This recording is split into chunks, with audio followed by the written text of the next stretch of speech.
IPL 2026లో Gujarat Titans అదరగొట్టాయి. Chennai Super కింగ్స్పై జరిగిన 66వ కీలక మ్యాచ్లో వాళ్లు ఘన విజయం సాధించారు. మే 21 గురువారం అహ్మదాబాద్లోని నరేంద్ర మోడీ స్టేడియంలో జరిగిన ఈ కీలక పోరులో టాస్ ఓడిపోయి మొదట బ్యాటింగ్ చేయాల్సి వచ్చినా గుజరాత్ టైటాన్స్ ఒక భారీ లక్ష్యాన్ని ప్రత్యర్థుల ముందు ఉంచింది. గుజరాత్ 4 వికెట్ల నష్టానికి 229 పరుగుల భారీ స్కోరు సాధించింది. కెప్టెన్ శుభ్మన్ గిల్, అద్భుత ఫామ్లో ఉన్న సాయి సుదర్శన్ మధ్య వచ్చిన 125 పరుగుల భారీ ఓపెనింగ్ భాగస్వామ్యం దీనికి ప్రధాన కారణం. శుభ్మన్ గిల్ కెప్టెన్ ఇన్నింగ్స్ ఆడాడు. కేవలం 37 బంతుల్లో 64 పరుగులు బాదాడు. అందులో 7 ఫోర్లు, 3 భారీ సిక్స్లు ఉన్నాయి. సాయి సుదర్శన్ తన సూపర్ ఫామ్ను కొనసాగించాడు. కేవలం 53 బంతుల్లో ఏకంగా 84 పరుగులు చేసి మరింత ప్రభావం చూపాడు.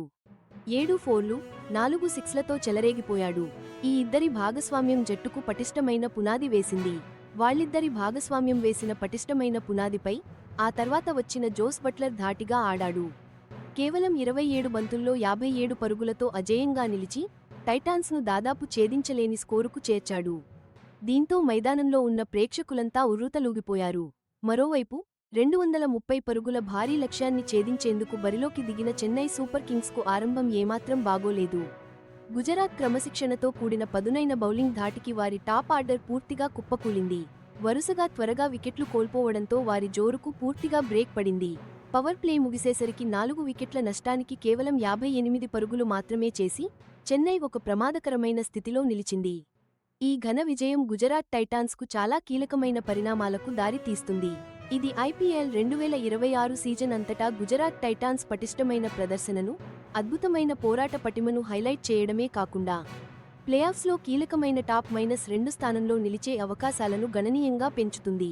తద్వారా ఫైనల్కు వెళ్లడానికి వారికి 1 కంటే ఎక్కువ అవకాశాలు లభిస్తాయి.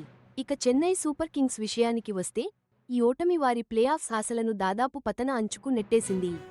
టోర్నమెంట్ చివరి కీలక దశలలో వారి ప్రయాణం మరింత సవాలుగా మారనుంది. గుజరాత్ టైటాన్స్ ఇన్నింగ్స్ నిజంగానే ఒక మాస్టర్ క్లాస్. అటాకింగ్ ఆడుతూనే తెలివిగా పరుగులు రాబడుతూ చెన్నై సూపర్ కింగ్స్పై 4 వికెట్లు కోల్పోయి 229 పరుగుల భారీ స్కోరును నమోదు చేశారు. Chennai Super Kings captain Ruturaj Gaikwad toss గెలిచి బౌలింగ్ ఎంచుకున్నాడు. కానీ అతని టీం బౌలర్లకు మొదట్నుంచే చుక్కలు కనిపించాయి. గుజరాత్ బ్యాటర్లు ఓ రేంజ్లో దాడి చేశారు. గుజరాత్ భారీ స్కోరుకు పునాది వేసింది మాత్రం కెప్టెన్ శుభ్మన్ గిల్, అద్భుతమైన టచ్లో ఉన్న సాయి సుదర్శన్ మధ్య నెలకొన్న 125 పరుగుల ఓపెనింగ్ భాగస్వామ్యమే. గిల్ 37 బంతుల్లో 64 పరుగులు చేసి క్లాస్తో పాటు పవర్ హిట్టింగ్ కూడా చూపించాడు. 7 ఫోర్లు, 3 భారీ సిక్సర్లతో మొదట్నుంచే దాటిగా ఆడటం మొదలుపెట్టాడు. స్థిరంగా రాణిస్తున్న సాయి సుదర్శన్ 53 బంతుల్లో 84 పరుగులు చేసి స్కోరింగ్ రేట్ను మరింత పెంచాడు. గ్యాప్స్లో బంతుల్ని పంపిస్తూ 7 ఫోర్లు, 4 సిక్సర్లతో బౌండరీలను సునాయాసంగా దాటించాడు. అయితే అన్షుల్ కంబోజ్ బౌలింగ్లో అవుటయ్యాడు. వారి బలమైన ఆరంభం తర్వాత జోస్ బట్లర్ క్రీజులోకి రావడంతో టైటాన్స్ స్కోరు 200 మార్కును దాటి చివరి దశలో మరింత వేగవంతమైంది. బట్లర్ కేవలం 27 బంతుల్లో 5 ఫోర్లు, 4 సిక్సర్లతో మెరుపు వేగంతో 57 పరుగులు చేసి నాటౌట్గా నిలిచి గుజరాత్ ఇన్నింగ్స్కు అదిరిపోయే ముగింపునిచ్చాడు. ముఖేష్ చౌదరి, స్పెన్సర్ జాన్సన్, అన్షుల్ కంబోజ్ వంటి చెన్నై బౌలర్లు ఒక్కో వికెట్ తీసినా గుర్జాప్నీత్ సింగ్, నూర్ అహ్మద్ కూడా ఓవర్లు వేసినా పరుగుల ప్రవాహాన్ని అడ్డుకోవడంలో మాత్రం తీవ్రంగా ఇబ్బంది పడ్డారు. టైటాన్స్ బ్యాటర్లు లూజ్ బాల్స్ను క్యాష్ చేసుకుంటూ తెలివిగా స్ట్రైక్ రొటేట్ చేస్తూ రెండో సగంలో ప్రత్యర్థిపై తీవ్ర ఒత్తిడి తెచ్చే భారీ స్కోరును నిర్మించారు. గుజరాత్ టైటాన్స్ నిర్దేశించిన 230 పరుగుల భారీ లక్ష్యాన్ని ఛేదించే క్రమంలో Chennai Super Kings batting lineup పూర్తిగా తడబడింది. గుజరాత్ బౌలర్ల ధాటికి తట్టుకోలేక చేతులెత్తేసింది. సూపర్ కింగ్స్ టాప్ ఆర్డర్ పూర్తిగా కుప్పకూలింది. కీలక వికెట్లు వెంటవెంటనే కోల్పోవడంతో వారి చేజింగ్ దారి తప్పింది. జట్టును నడిపిస్తున్న కెప్టెన్ రుతురాజ్ గైక్వాడ్ త్వరగానే అవుటయ్యాడు. మహమ్మద్ సిరాజ్ పదునైన బౌలింగ్కు బలయ్యాడు. సిరాజ్ తన విధ్వంసక దాడిని కొనసాగించి ఉర్విల్ పటేల్ను కూడా డకౌట్ చేశాడు. దీంతో చెన్నై కష్టాలు మరింత పెరిగాయి.